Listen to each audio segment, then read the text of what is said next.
the headlines in Nigerian newspapers. I have with me in the studio journalist Dare Odufowokon and lawyer and public affairs analyst Jide Ologun. Gentlemen, good morning. Thank you for joining us in TVC Breakfast. All right, we head straight to the papers now, and I begin with the Daily Trust. Federal Character Commission grounded, operates with only one commissioner. To the front page of the blueprint, Niger Stakeholders cry out, we've lost 500 to banditry, paid 200 million naira ransom. Say 9 local governments now under siege, women raped. Convene Northern Security Summit, Buhari urged. Adopt Zamfara model to end kidnap banditry. And on the front page of the News Direct, insecurity, my administration will defeat Boko Haram, banditry, President Buhari. And finally, on the front page of the Daily Times, Bayelsa APC Guba primaries, Supreme Court dismisses local bureau's appeal, coast clear for Lions swearing in on Friday. Gentlemen, I'd like for us to look at the story on the front page of the blueprint and also on the front page of the News Direct, talking insecurity. Niger stakeholders are crying out that despite paying 200 million naira ransom, they have lost about 500 persons to banditry. 9 local governments under siege, women rape. Yet the president keeps saying that we are fighting, or he is committed to fighting this war against the insurgency and banditry. Are we really tackling this issue as a real? Because Nigerians are beginning to get so worried. We remember that some days ago, the Northern Elders Forum asked the president, or they were critical of the president's approach, and the response we got from the presidency was that they were paper tigers. I wonder what you make of all of these issues going on right now, because there seems to be a lull. I'll start with you, Barrister. You know, the Constitution says sovereignty belongs to the people, and I think we need to measure this with the feedback from the people and from the Nigerians that have spoken and from our expressions. Little has been done in combating the crime in the country. Perhaps we have focused too much on Boko Haram. But even the president recently, out of pressure, said that before he came into office in 2015, it was a matter of Boko Haram. But that after that, in kidnapping, banditry, different kinds of crime. And this is a state screaming now what they have lost to it. So we need to link it up with the primary purpose of government, according to Section 14 of the Nigerian Constitution as amended, that says that the security and the welfare of the people shall be the primary purpose of government. So can we now say that this government has succeeded? You know, in the course of research, I came upon the speech of our president in Chatham House in London when he was contesting for office. And it was a brilliant promise that he was going to manage the military to ensure that that the world is now proud of Nigeria, occupying a great place. He was going to deal with the foundational causes of all this crime through infrastructure. But here we are today, and it's quite worrisome. And some of us have said that there's a direct correlation between security and prosperity. Yeah. So if there is any vision in this regime to migrate people from poverty to prosperity, we must deal with insecurity. And the big question I will use as an anchor this morning is, can somebody tell me whether those who should be concerned about the state of insecurity comfortable with that state? Because the recent response is that it's as if we are insensitive to this situation.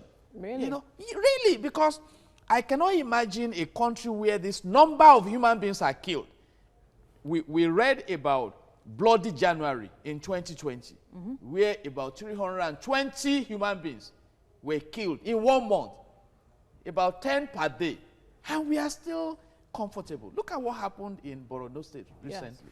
Yes. So it's really worrisome. So it's either someone is impressed by what is going on, or probably incapable of handling what is going on. Well, our president told us that they have been technically defeated. Maybe we need to extend our net of safety beyond technicality. Let's bring Dari in now, because a lot of persons will say we have spent so much, yet we are not getting as much result. And then you begin to see conspiracy theories in different parts, saying that some persons perhaps are benefiting from this war and are not committing as much as necessary to ending this war. Yeah, well, when failure is experienced, we begin to hear a lot of explanations or assumptions as they are. But one thing that is obvious in all this issue is that the current administration is yet to prove to Nigerians that it can tackle the problem of insecurity. And I tell you, today in Nigeria, insecurity remains the main issue.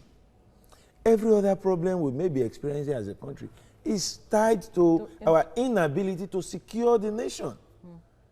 Lives and properties are obviously at risk and at the mercy of marauders.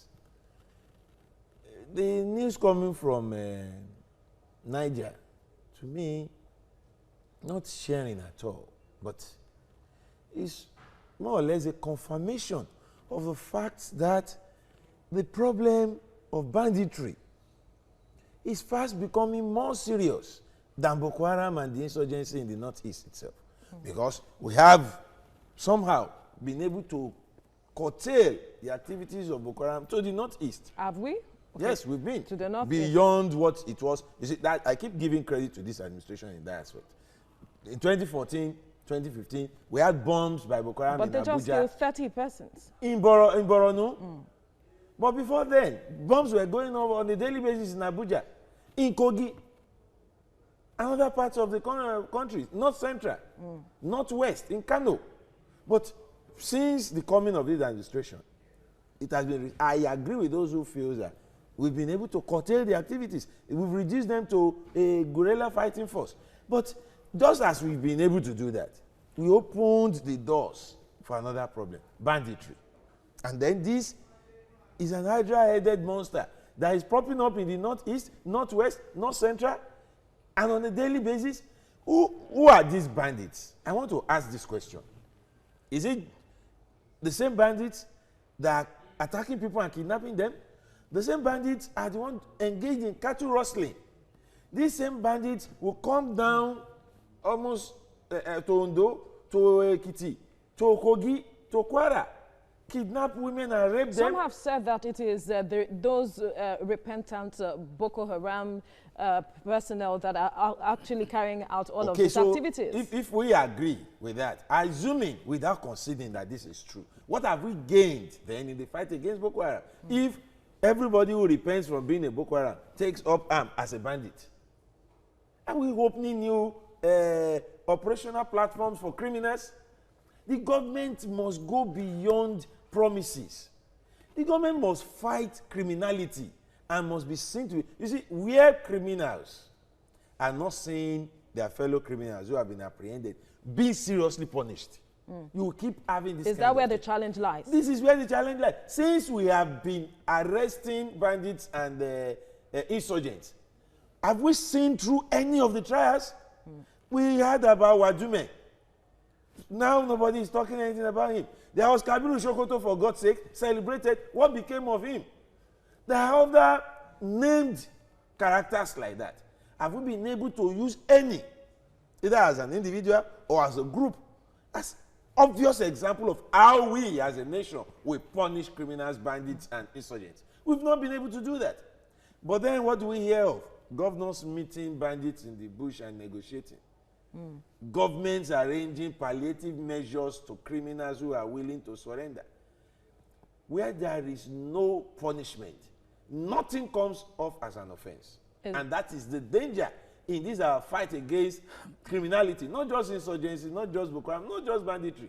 Criminality has taken over the entire country, and we are still applying kid's glove in handling it. And that's where the danger lies. Do you share his view, Barrister? Exactly. And by reinforcement theory in industrial psychology, if it is this bad, it can be worse. I do not want a situation where emirs, obas, obis run out of their palaces to foreign countries. No, I mean, it's not yet pronounced. And any government that pictures herself as a weakling before crime, should we say that government has succeeded? I know the most powerful force in any society is the government. The laws are there. Can we implement these laws? Except, like I insinuated earlier, somebody is happy with what is going on. And we talk about the time, the promises are still there to deal with this situation. As far back as 2015, we have been reiterating the concept of management by objective, pushed by Peter Drucker, that you set smart goals, specific, measurable, attainable, realistic, and time-bound. Yeah. And I have raised an issue. The Aso Villa is secured. Governors' houses are secured. Some locations are secured in this country. Why is it difficult to secure the people?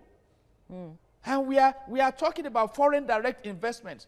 If I have to invest between Dubai and Nigeria, why will I come to Nigeria to invest when I'm not sure about my investment being secure? So we need to be sensible. We need resourceful governance system. What will be strategic enough in our approach towards tackling this? Because there has been calls for an overhaul of the security apparatus. There has been called to take care of the welfare of even those on the field. But is that strategic enough? Looking at the way things are now, we have talked about community policing. We see regions coming up with different security outfits. Yeah, what will be strategic is largely for us to do the right things and do what we have to do.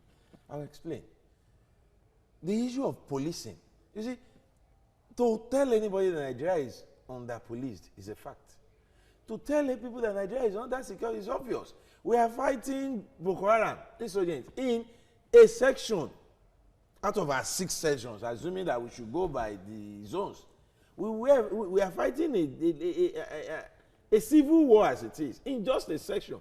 And then we open the entire 5 remaining sections to criminals to have field day. It's obvious that it's either we don't have enough men in our security outfits or we don't. Creating regional security initiatives to assist what we have on ground. While we are waiting to see how far that will go, the second leg of what we have to do, the welfare of the people. When life is hopeless, people will do the most unimaginable things. Yesterday I heard that Boko Haram offer money to people in some parts of the northeast to come and fight on their behalf. And Nigerians, as they are, take money from dissidents and insurgents and join their fighting force. How is this possible? The person providing information did say that the poverty rate in some of the communities where you have Boko Haram operating freely is alarming. Who are they? They are fishermen, they are farmers, they are cattle rearers. And all these avenues of doing their business have been destroyed. There are no amenities, water, food, road, name it, is strictly absent. In a situation where you have an obvious absence of government presence, criminal presence will take over. And when criminal presence comes, the people will ask, if they find a way of, it's just like what we had in some parts of Lagos some times ago. Where people go. But there are state governors in these places. There are state governors there, there are local government chairmen there. Yes. And they are supposed to see to the welfare of the people. But are you shocked? When you listen to the kind of money people are alleged to be stealing from government coffers in this country, then you listen to the kind of monies governors post as annual budgets. You see that it's so close. When a family or an individual steals half the budget of the entire state in a year, what is left to tackle the needs of the people? So people are building empires, they are building safety locks, they are building futures for their children, but they are exposing the country to criminality. And a result, an effect of this, would take the shine away from all those things they have stuck somewhere when the time comes. When criminals unleash their full potentials, those who have stolen from government will also feel the pain. We will all bear it, and to ensure that we don't get to that story past. That is why what we need to do now, some of these stolen monies, if they were not stolen, we used to pay for more men in our security agencies. More policemen, obviously, if we can double the number of policemen we have in this country, it will help us. It will. It will help us because of what we have now. A good number are even pushed towards protecting the VIPs. When you have one local government chairman, 3 policemen attached to him, 2 guarding his house, and if he has a guest house somewhere, you have another one there. And then the governor has a convoy of about 20, 30 policemen, and go to Bariga. Apart from the fact that you have a police station in Ilaje and you have another one in Pedro, as vast as that place called Bariga is, if there is an occurrence at the tail end of Bagada, they still have to come all the way to either of these two. And given the traffic situation, it takes the policeman will tell you, yes, we are on our way, and they never get there. That's Bariga. Go to Ikorodu. Ikorodu, 6 local government as it is now, 6 LCDAs. Or to just you discover that the entire of Ikorodu North must get to Shagamu Road Police Station. From as far as on the road to Ojebo, on the road to Shagamu, they must get to Shagamu Road Police Station at garage, Ikorodu garage, before they can get police help. And if things happen at night, and that's why people talk about cultism in these areas, the places are under-policed. And when people already know that, even if I cry out for help, I won't get help. So they submit to themselves. More security personnel is what will help the situation. And finally, quickly. You know, we need to review our governance mindset. This thing is easy. Then the cultural background. A report just came out that the northern part of the country bears about 87% of the poverty rating of Nigeria. Because there is this mentality of let 3 men be rich in this society and let others be subjected to poverty. Poverty is always a threat to prosperity. You don't grow a society like that. So I am recommending this morning to all our leaders, be they political leaders, religious leaders, or traditional leaders, to go and study Sheikh Zayed of the UAE, the founding father of the modern UAE. The man said that wealth is not money, but building people. So we need to go back to education, providing basic infrastructures, refining the minds of human beings to sustain the infrastructure. I refer to human beings as the superstructure that we defend the infrastructures rather than destroying the infrastructure. So if we go back to the fact that we are all entitled to the good of the society and not just for a few, we begin to reverse the narrative we have. Like Mr. Dare brilliantly mentioned, why should you be in a society where you are overprotected and others are exposed to danger? Like I said, Aso Villa is not exposed to crime. We see these things, and we are all in this society. If not, the insecurity of one is the insecurity of all. All right, gentlemen, thank you so much for your contribution on the newspaper review. So let's look at the newspapers this morning, starting off with the Daily Trust. It says here, Federal Character Commission grounded, operates with only 1 commissioner. The Blueprint says here, Niger stakeholders cry out, we've lost 500 to banditry, pay 200 million naira ransom. Says 9 LGs now under siege, women raped. Convene Northern Security Summit, Buhari urged, adopt Zamfara model to end kidnap and banditry. That's in the Blueprint this morning. The news direct is saying here, insecurity, my administration will defeat Boko Haram banditry, says President Buhari. Moving now to the Daily Times, it says Supreme Court dismisses Lokobiri's appeal, coast clear for Lions swearing in on Friday. The Nation newspaper says Amotekun, how outfit will operate in Southwest, bill spells out operational guidelines, Oyo, Ekiti, Osun assemblies get draft legislation. The Vanguard says Boko Haram outrage trails killing of baby UNIMAID students, 28 others. The riders here say Angar's death toll climbs to 50. Our note deserted 24 hours after attack could have been avoided, says Zulum. Military must compensate families of Borno carnage, says Bolori.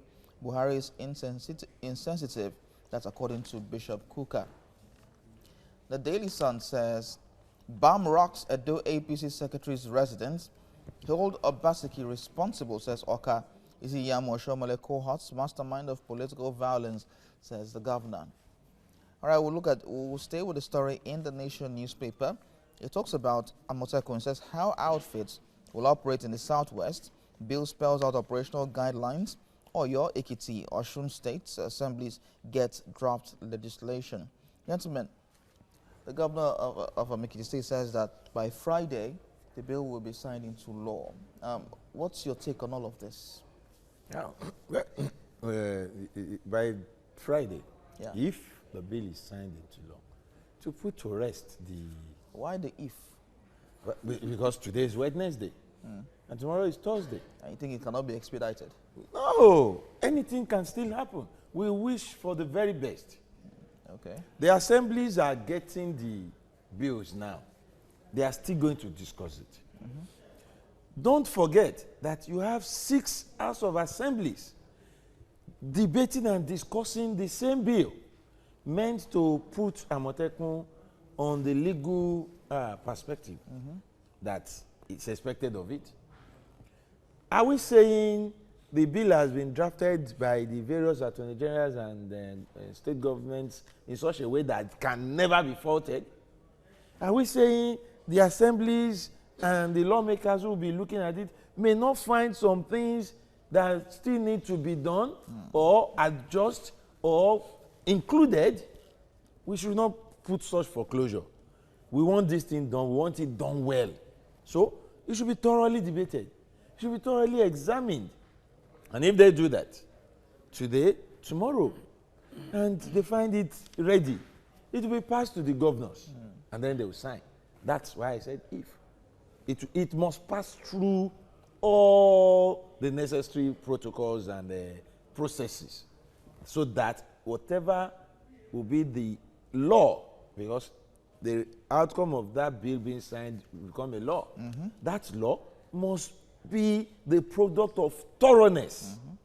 We must give no room again for the kind of debate we had when it was launched. This is another lifeline for Amotekun. We must make the best use of it. That is the reason for that, my cautiousness. I was being cautious when I said if. If there is need for it to be delayed, if the reason is for good, we should not take that away from the process. We should allow things to be done appropriately. Okay. It is only when that is done. If you look at the bill, it speaks about how the initiative will run in each state. From what I read, it's going to be a state-by-state arrangement now, contrary to the regional arrangement we were. So that's something that needs to be looked at. If it is a state-by-state arrangement, what will be the cooperation? There must be provisions in the law about to be enacted that will ensure cooperation, so that the border areas are also protected. Okay. All right, let's so those are things we really need to look at. All right, let's take Barrister Jide Ologun's contribution. Now, it's a part of this of the bill says of the draft says the Amotekun Corps shall have the powers to bear licensed arms, subject to the approval of the Inspector General of Police. We hope that the license will be procured, but the states have the responsibility of protecting their communities against crime. And I appreciate the expression of the governor of Ekiti State, who has spelled it out clearly that we are not going to allow criminal elements. And I just want to suggest at this point that the judiciary should be carried along. I recall that Lagos State government came up with the anti-kidnapping law of February 1, 2017, which prescribed a capital punishment for kidnapping that involves the death of anybody. And I can let you know that an Oba that was kidnapped around Egbeda or so, those who perpetrated the crime, they have been dealt with the law. So the federal government does not control the judiciary of the state. So there is a need for collaboration, because as it is now, Amotekun may have the power to apprehend, hand over to the police, but in the criminal justice value chain, you need a thorough investigation, diligent prosecution, and a committed judiciary. And the moment criminals begin to realize that your laws count, it's either they migrate to other regions where crime is tolerated or where crime is a way of life. And that is why some are screaming now. Look at the reports coming from Niger State. People being killed, you know, losing human beings to banditry, raping, different kinds of evil. But Zamfara State also has taken a step in curbing banditry. And that shows us that it is possible for us to cleanse our environment. So we expect that, given this legal framework, the other logistics will be worked out in a way also that the project is system controlled and not governor controlled. Because that's part of the that's another thing. So the laws part of the requirements in the draft. spells out the elements that will make it a success, so that it won't be subject to the whims and caprices of some power brokers within the system. And when you begin to have this regional collaboration, even though they will be implemented at state level, then we are already on the path to restructuring Nigeria. Okay. And I hope the federal government is watching keenly here, because it is the failure of security that has prompted this. Then we now move to the management of resources in each states. We now move to the economic agenda of the restructuring until we give back to good governance in Nigeria. That is the vision. That is the vision. So we must commend the fact that the stakeholders are responding to the feedback, because at a time it was an allegation that it doesn't have a legal framework. Now the legal framework is coming. Okay, but part of the requirement has to do with the fact that quite already day-to-day activity will be the corps commander will have sweeping powers. But when it comes to the payments, the remuneration of the board members, the governors make that decision. Yeah. Is that a concern? Yeah, well, as we have it now, the payment of the officers of the Nigerian police is made by the federal government. And, the cost is on the exclusive list.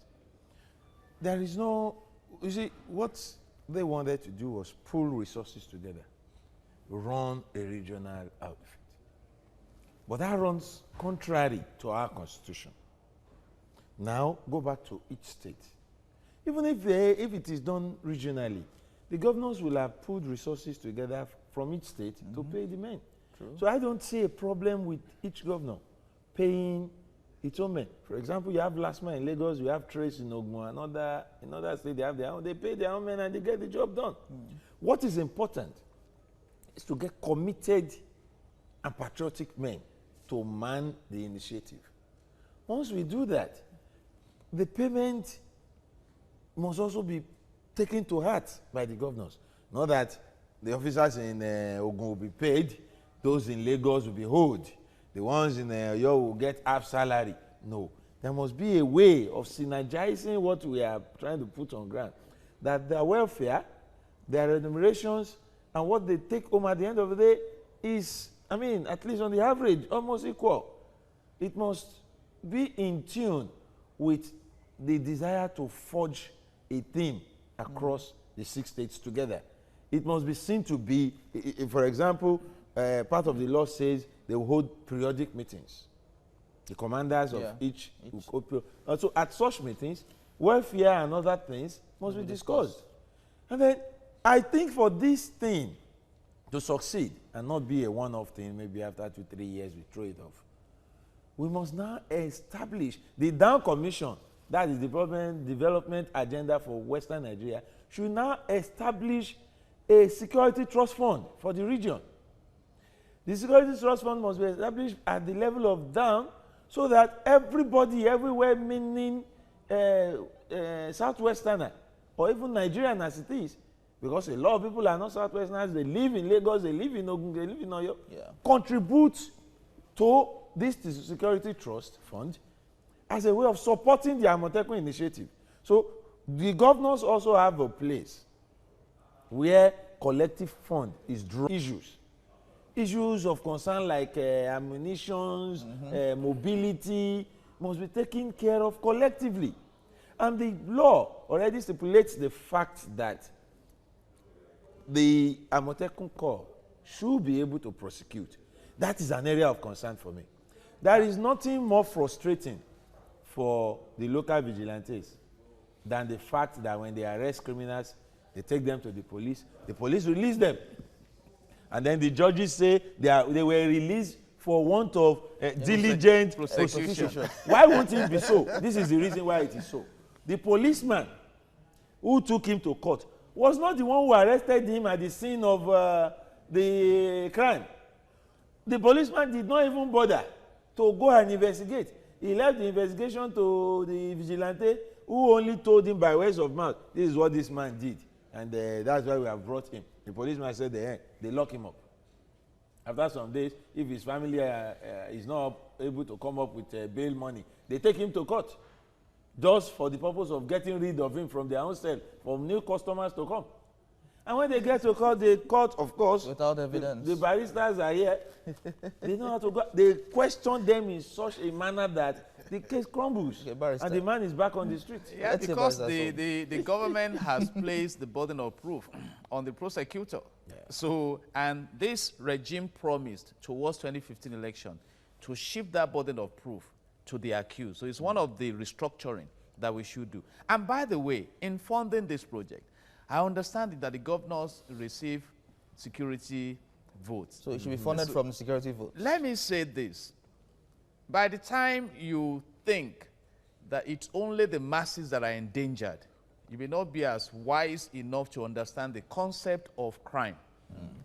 We have seen governors attacked in this country. So the insecurity of one is the insecurity of all. And there is nothing wasted when you talk about investing in security, because the whole, if you study Abraham Maslow's hierarchy of needs, security runs through the whole step. So if you are not secured, why are you laboring?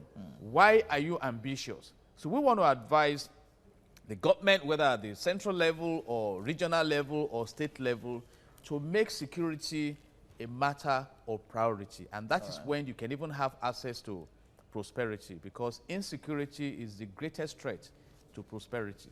And on that note, we'll leave it up at this time. Thank you very much, gentlemen, for talking to us on this issue. God bless Nigeria.